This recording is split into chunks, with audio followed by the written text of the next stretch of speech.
우리가 하나님을 믿으면서 전제하고 있는 것들이 다양하게 많이 있을 수 있지만 그 중에 하나가 무엇인가 하면 하나님은 우리를 잘 되게 하신다라는 것.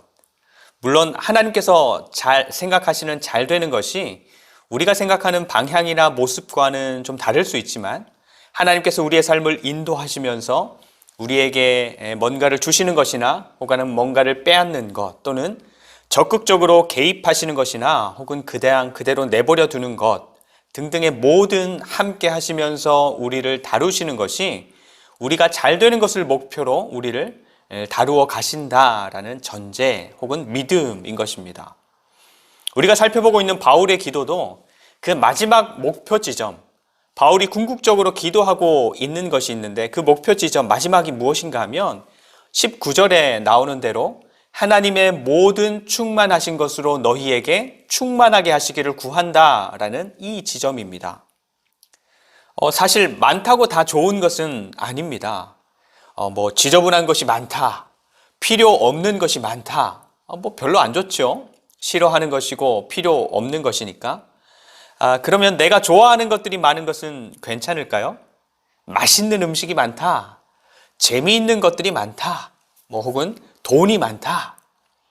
일단 좋아하는 것들은 많으면 좋습니다. 그런데 그것도 내가 감당할 수 없을 정도로 많으면 오히려 부담이 되고 걱정이 되기도 하고 그 역효과가 일어나겠죠. 그런데 사도 바울이 구하는 것은 많아서 우리에게 가득하면 가득할수록 좋은 것을 하나님 앞에 구하는 것입니다. 그게 뭐라고요?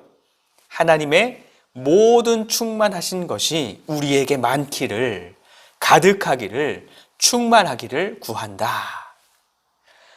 그런데 생각해 볼 게 있는데요. 하나님이 그리고 하나님께 속한 것들이 우리에게 가득하고 충만한 것이 우리에게 유익이 될 것은 분명한데 우리 자신도 그렇게 환영하고 좋다라고 생각하고 있느냐 하는 것입니다. 하나님께서는 이스라엘 백성들과 함께 하시기 위해서 성막을 주셨고 또 성전을 주셨습니다. 거기에 임재하시고 거기에서 말씀하시고 백성들을 만나시고 그 백성들의 기도를 들으시고 늘 그 백성들과 동행하시고 그들 가운데 거하시면서 그 백성들과 교제하셨던 것이죠. 그게 하나님의 기쁨이었습니다. 물론 백성들에게도 유익이 되었겠죠. 또 하나님께서는 허물과 죄로 죽었던 우리들을 살리시기 위해서 예수님을 보내셨고 십자가의 모든 고난과 죽음의 짐을 감당하게 하셨습니다. 그리고 그렇게 살아난 우리 가운데 거하시고 함께 하시면서 우리의 삶을 인도하시고 또 만들어 가시는 것이죠. 그게 하나님의 기쁨이고 또 우리에게도 유익이 되는 것입니다. 그런데 우리 자신은 그렇게 함께 하시는 하나님을 그렇게 함께 하시면서 말씀하시고 또 개입하시고 더하기도 하시고 덜하기도 하시고 앞으로 가게도 하시고 때로는 멈추게도 하시는 그 하나님을 진짜로 기쁨으로 여기는가 하는 것입니다. 하나님은 우리와 함께 하는 걸 기뻐하시는데 우리는 하나님과 함께 하는 것을 좀 별로. 하나님은 하나님께 속한 것들을 우리에게 많이 충만하게 주시는 것을 기뻐하시는데 우리는 다른 것을 더 기뻐한다면, 여러분, 우리가 몸이 아프게 되면 보통은 평소에 재미있게 보던 것들이 재미있지 않을 때가 있고요. 평소에 맛있게 먹었던 것들이 별로 먹고 싶지 않을 때도 있고요. 또 평소에 그렇게도 해보고 싶었던 것들인데도 별로 그것에 대한 흥미가 생기지 않는 경우가 있습니다. 몸이 아프니까 귀찮고 싫고 관심 없고 그러는 것입니다. 우리의 속사람도 그렇습니다. 우리의 속사람이 건강하면 하나님에 대한 관심이 생기고 또 하나님과 함께하는 것을 기뻐하고 하나님께 속한 것들이 내 삶에 더 충만하기를, 좀 더 충만하기를 원하게 됩니다. 그런데 반대로 우리의 속사람이 건강하지 못하면 하나님에 대한 관심 없어져요. 하나님과 함께하는 것에도 그러든지 말든지 하게 되고 하나님께 속한 것들이 내 삶에 충만한 것보다 지금 당장에 필요한 것들 또는 다른 사람들도 많이들 가지고 싶어하는 그것들, 그런 것들에 대한 관심을 더 가지고 그런 것들 가지는 것을 더 원하게 되는 것입니다. 그래서 바울이 에베소 교회를 위해서 기도할 때도 다른 무엇보다 그들의 속사람의 강건함을 위해서 가장 먼저 기도하는 것입니다. 그래서 에베소 교회가 그 속사람이 강건해져서 하나님께서 원하시는 대로 바르게 보고 바르게 깨닫고 하나님께서 원하시는 대로 바르게 경험하기를 기도하는 것이죠. 그래야 좋은 것을 좋다 말하고 좋지 않은 것을 좋지 않다 말하고 싫어해야 할 것을 싫어한다 이렇게 말할 수 있는 것입니다. 그리고 그래야 이어지는 바울의 기도들이 에베소 교회들의 그 삶 속에서 응답될 때에도 바르게 또 제대로 반응할 수 있게 되는 것입니다. 그래서 강건하게 해달라는 기도 다음에 그리스도께서 너희 마음에 계시기를 원한다. 예수님께서 그 삶의 주인으로 통치해 주시고 또 예수님께서 그 삶 속에서 깊이 교제해 주시는 삶이 되기를 원한다라는 것인데, 이게 속사람이 강건하지 않다면 이런 삶은 복이 아니라 저주로 느껴지겠죠. 나는 원하지 않는데 자꾸만 이걸 하라고 하고 나는 저걸 하고 싶은데 자꾸만 하지 말라고 나를 통치하는 겁니다. 그리고 나는 혼자 하고 싶고 그냥 나름대로 열심히 하고 싶은데 계속 똑똑똑 두드리고 이야기하자고 하고 나누자고 하고 더불어 먹자고 하고 내가 가장 중요하게 여기는 그것에 대해서 자꾸만 물어보고 귀찮고 싫지요. 하지만 그 속사람이 강건하다면 바울의 강구처럼 더더욱 예수님께서 우리의 마음에 계시기를, 그래서 우리의 모든 것을 통치해 주시고 또 우리와 깊이 교제해 주시기를 더 원하게 될 것이고, 또 그런 삶의 방향을 기뻐하면서 계속해서 바울이 기도하는 그대로 그 삶을 추구해 가게 되는 것이죠. 마찬가지로 바울이 기도하는 대로 하나님의 모든 충만하신 것으로 우리 가운데 충만하게 되는 것은 너무너무 좋은 일이고 감동이 되는 일이고 안전한 일이고 삶의 기쁨이 넘치는 그런 일입니다. 그런데 그 좋고 감동되고 기쁨이 넘치는 그런 일이 말 그대로 우리에게 감동이 되고 기쁨이 넘치기 위해서는 바울이 앞서서 기도했던 대로 우리의 속사람이 강건하게 되는 것도 우리 가운데 이루어져야 되고, 그리스도 예수께서 우리 마음에 계셔서 그분의 통치와 그분과의 교제, 그것 또한 잘 일어나야 하는 것입니다. 그리고 이어서 17절 후반부 뭐죠? 너희가 사랑 가운데에서 뿌리가 박히고 터가 굳어져서. 다시 한번, 너희가 사랑 가운데에서 뿌리가 박히고 터가 굳어져서. 우리 그리스도인들이 어디에 기초, 그 뿌리를 두고 그 삶을 살아가야 하는지에 대해서 분명하게 말씀해 주시는데 그 기초는 사랑입니다. 사랑. 시냇가에 심은 나무가 시절을 쫓아서 과실을 맺을 수 있는 것은 그 뿌리가 물을 충분히 공급받을 수 있기 때문인 것처럼, 그리스도인들이 사랑의 뿌리를 받고 그 사랑을 삶의 각 부분들로 충분히 흘려보낼 때 그리스도인들의 삶은 하나님의 충만하신 것으로 충만하게 되는 그런 모습으로 형성되어 갈 수 있다라는 그러한 말씀인 것입니다. 여러분, 우리가 기독교 하면 뭐가 떠오르죠? 사랑.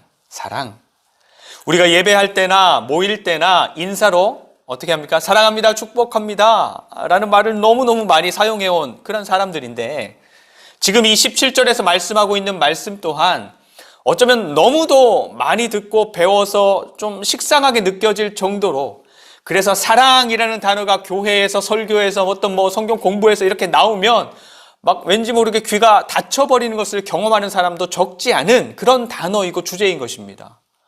너무너무 잘 안다는 것이죠. 그렇지만 우리가 그것에 대해서 아는 것과 그것을 실제로 살아내는 것, 그것을 실제로 경험해가는 것은 다른 문제죠. 우리는 사랑에 대해서 많이 배워왔고 들어왔기 때문에 사랑에 대해서 너무너무 잘 알지만 여전히 우리의 삶의 많은 현장에 이 사랑이라는 것이 부족하다라는 것도 부인하지 못할 사실인 것입니다. 그러면 여기에서 우리가 뿌리박고 터가 굳어져야 하는 그 사랑은 어떤 사랑? 누구의 사랑입니까? 누가 뭐라 해도 우리 삶의 뿌리가 박히고 터가 굳어져야 하는 그 사랑은 예수 그리스도를 통해서 확증하신 하나님의 사랑입니다. 저희 아이들이 한 달에 한 번씩 그 달의 마지막 주에 온라인 줌으로 이제 예배하는 모임이 주일 저녁에 있는데, 이번에 주제가 제가 정확하게는 모르겠는데 십자가인가 봐요. 십자가. 그래서 가족들 모두한테 이제 물어봐서 십자가가 어떤 의미인지, 아니요, 좀 더 쉽게 십자가를 뭐라고 생각하는지에 대해서 답하고, 이제 그걸 그림으로 그려서 이제 숙제로 올려야 되나 보더라고요. 그래야 이제 다음 주 주일날 예배할 수 있으니까. 그래서 이제 집사람이 저한테 물어보는 거예요. 당신에게는 십자가가 뭐예요? 그러는 거예요. 그런데 더 생각할 것도 없이 제 머리에 떠오르는 단어는 사랑이었어요. 사랑. 그런데 그걸 입으로 답하려고 하는데 그 십자가를 떠올리고 사랑을 떠올리고 그걸 입으로 십자가는 사랑이지 라고 말하려고 하니까 제 마음에 제가 하려는 그 대답이 너무너무 가볍게 느껴지는 거예요. 순간에 이게 뭐지? 왜 이렇게 가볍게 느껴지지? 나한테는 이게 정답인데 왜 말을 못하겠지? 그래서 집사람이 물어보는 그 순간에 바로 대답을 못했어요. 그리고는 혼잣말로 뭐지? 뭘까? 막 이러면서 그러고 고민하고 생각해보고 묵상하다가 한참 후에 십자가는 사랑이고 또 사명이지 라고 대답을 해줬어요. 여러분, 그리스도인들이 뿌리 받고 있어야 하고 또 그 가운데서 터가 굳어져 가야 할 사랑, 그것이 없어도 하나님께서 예수 그리스도의 십자가를 통해서 확증해 보여주신 그 사랑에 뿌리 받고 있지 않아도 우리는 그리스도인의 삶의 모습을 보이면서 살아갈 수 있습니다. 예수님 당시에 많은 유대인들, 특별히 예수님을 그토록 잡고 싶어 했던 대제사장이나 서기관, 그리고 바리새인들이 바로 그런 사람들이었어요. 그 삶에 하나님을 사랑하는 마음이 전혀 없었는데도 그 사람들은 어떻게 살았습니까?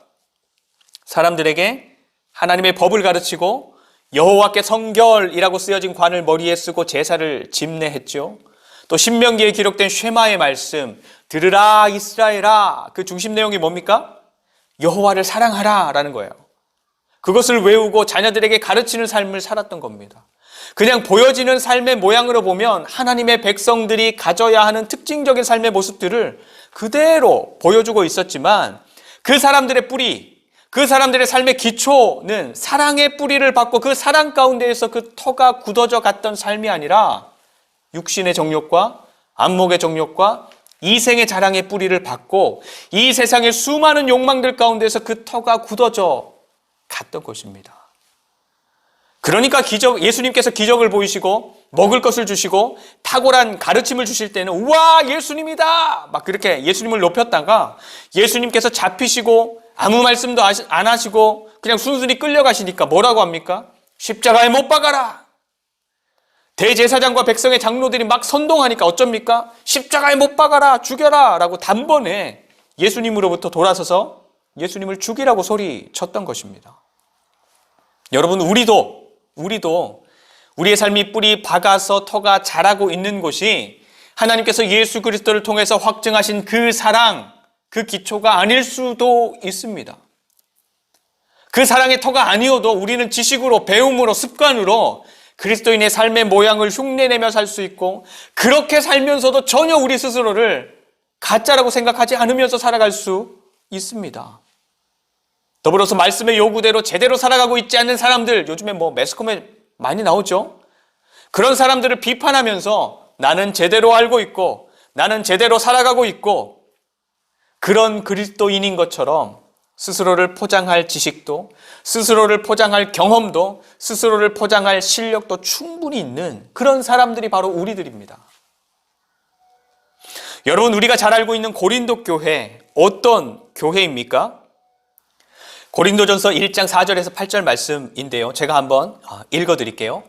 그리스도 예수 안에서 너희에게 주신 하나님의 은혜로 말미암아 내가 너희를 위하여 항상 하나님께 감사하노니 이는 너희가 그 안에서 모든 일, 곧 모든 언변과 모든 지식의 풍족함으로 그리스도의 증거가 너희 중에 견고하게 되어 너희가 모든 은사에 부족함이 없이 우리 주 예수 그리스도의 나타나심을 기다림이라. 주께서 너희를 우리 주 예수 그리스도의 날에 책망할 것이 없는 자로 끝까지 견고하게 하시리라. 아멘.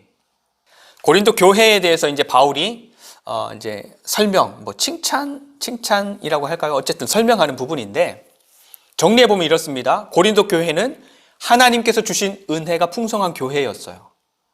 그래서 각종 방언을 말하는 것들이 많았고 성경이나 사역이나 여러 가지 것들에 대한 지식이 막 넘쳐나는, 그런데 되게 재능이 있는 그런 교회였습니다.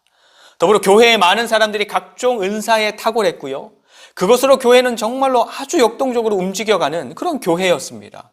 그래서 보여지는 모습은 아주 부흥하는 교회, 다양하고 많은 프로그램과 사역이 힘있게 일어나는 교회, 많은 일들을 감당하고 많은 업적을 이루어가는 교회, 그래서 다른 사람들에게도 교회에 대해서 자랑하고 소개할 것들이 많은 그런 교회가 바로 고린도 교회였습니다.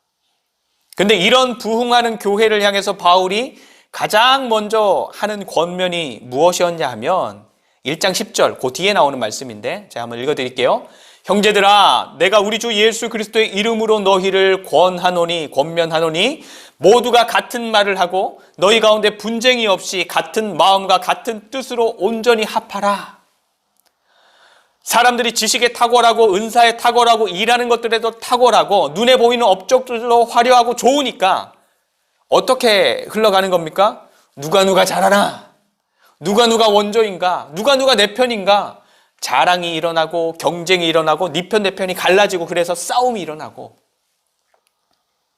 분명히 이 고린도 교회도 사랑의 뿌리를 받고 사랑에서 그 터가 굳어져 가는 시작을 했을 것입니다. 그런데 점점 그 뿌리가 다른 데로 뻗어가는 것이죠. 앞에서 잠깐 언급했던 사도 요한의 분석처럼 육신의 정욕과 안목의 정욕과 이생의 자랑으로 그 뿌리가 뻗어가는 거예요. 그래서 사랑을 공급받아서 곳곳에 있는 삶의 영역으로 보내야 하는데 그 뿌리로 공급받게 되는 것이 예수님을 통해서 보여주신 하나님의 사랑이 아니라 세상의 욕심들이 올라와서 삶의 곳곳으로 흘러가는 것이죠. 그래서 겉으로 보기에는 신령한 것 같은 사역들, 신령한 것 같은 열매들이 삶의 현장에도 또 교회 안에서도 또 하는 일들마다 주렁주렁 열리는데 교회의 분쟁은 점점 더 심해져 갔던 것입니다. 제대로 된 열매가 아니었던 것이죠. 그래서 바울이 궁극적인 처방, 고린도전서 13장에서 사랑의 처방을 내리는 것입니다. 사랑. 고린도 교회가 하나님께서 예수 그리스도를 통해서 확증하신 그 사랑에 다시금 제대로 뿌리를 받고, 그래서 그 사랑을 공급받아서 삶의 각 영역으로 또 일어나는 수많은 사역의 현장으로 흘려보낼 때에 보여지는 신령한 열매들, 보여지는 사역의 열매들이 보여지는 것과 동일한 진짜 하나님께서 맺게 하시고 기뻐하시는 아름다운 열매들이 될 수 있다라는 것을 이야기하는 것입니다. 여러분, 내가 알고 있는 지식이나 배움, 경험들과 상관없이 우리가 지금 실제로 뿌리박고 있는 그곳의 영양분, 그곳에 있는 것들이 우리 삶의 곳곳으로 흘러가게 되어 있습니다. 그렇기 때문에 우리 삶의 현장에 지금 열리고 있는 열매들, 그 열매들로 말미암아 일어나는 현상들을 좀 잘 분석해 보면 지금 내가 어디에 뿌리를 받고 있는지, 내 뿌리가 지금 실제로 무엇을 빨아 올려서 삶의 각 영역으로 보내고 있는지를 알 수 있게 되는 것입니다. 우리가 뿌리 내리고 있는 삶의 기초는 정말로 어디일까요? 하나님께서 예수 그리스도를 통해서 확증하신 그 사랑의 뿌리를 내리고 있을까요? 아니면 그 사랑의 뿌리를 내리고 있는 줄 알았는데 내 착각이었고, 실제로 내 삶이 뿌리를 내리고 터가 굳어져 가는 곳은 세상에 많은 사람들이 중요하다고 여기는 것들과 같은 그런 것들에 있는 것은 아닐까요? 아니면 여기도 조금 저기도 조금 그렇게 뿌리를 내리고 있을까요? 여러분, 우리가 너무너무 잘 알지만 하나님께서 예수 그리스도를 통해서 확증하신 사랑은 가장 먼저는 우리를 살린 사랑입니다. 이 몸과 함께 끝나버릴 수밖에 없었던 우리에게 새로운 생명, 영원한 생명을 준 사랑인 것입니다. 그리고 그 사랑은 우리를 살게 하는, 살아가게 하는 사랑입니다. 에베소 교회가 여러 가지 경제적이고 관계적인 어려움들, 그리고 찾아오는 여러 가지 상황들 속에서 힘들지만 그럼에도 불구하고 하나님을 놓치지 않고 믿음을 잃지 않고 끝까지 하나님의 자녀로서 살아갈 수 있도록 하는 그런 사랑, 그런 힘, 그런 능력이 되는 것입니다. 그리고 하나님께서 예수님을 통해서 확증하신 사랑은 우리를 자라게 하는 사랑입니다. 우리를 살리고 우리를 살아가게 하는 그 사랑 속에 있으면, 그 안에 거하면 어느샌가 내 성품이 하나 둘 좋은 성품으로 열매 맺게 되지요. 그리고 그렇게 날마다 좋은 모습으로 빚어져 가는 나로 인해서 내 삶도 넉넉하고 풍성해지고, 또 그런 나로 인해서 내 옆에 있는 사람들도 안정감을 누리고 또 유익을 얻게 되는 것입니다. 우리가 예수 그리스도를 통해서 확증된 그 사랑 가운데 뿌리가 박히고 터가 굳어져야 한다라는 것은 우리 삶에서 일어나는 것들, 말이나 행동이나 관계, 계획, 결정, 양육, 교육, 사업, 노동 등등 그 수만 가지의 일들의 시작, 그 동기가 그 사랑이어야 하고, 그렇게 사랑으로 시작하고 이루어가는 삶이 익숙하고 좋은 사람으로 형성되어 가야 한다, 만들어져 가야 한다라는 말인 것입니다.